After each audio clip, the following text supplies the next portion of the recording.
Trotsky stressed the dominant role of the United States.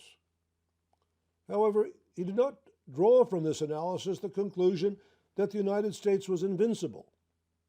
Instead, with remarkable perspicacity, Trotsky wrote that it is precisely the international strength of the United States and her irresistible expansion arising from it that compels her to include the powder magazines of the whole world into the foundations of her structure.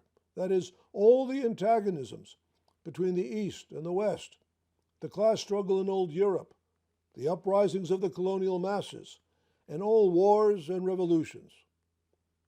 On the one hand, this transforms North American capitalism into the basic counter-revolutionary force of the modern epoch, constantly more interested in the maintenance of order in every corner of the terrestrial globe. And on the other hand, this prepares the ground for a gigantic revolutionary explosion in this already dominant and still expanding world imperialist power. Trotsky continued. In the period of crisis, the hegemony of the United States will operate more completely, more openly, and more ruthlessly than in the period of the boom.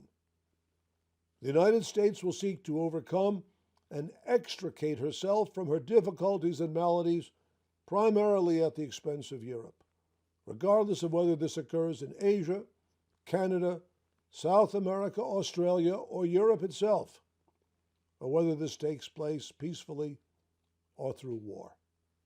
These words, written 98 years ago, describe with astonishing exactitude the present policy of the Trump administration.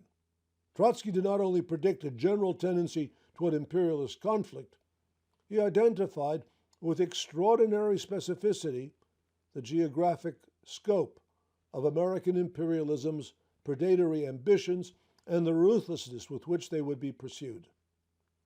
Nearly a century later, Trump threatens the sovereignty of Canada, threatens to seize control of the Panama Canal, invades Venezuela, and demands the secession of Greenland from Denmark, and menaces Iran with military destruction.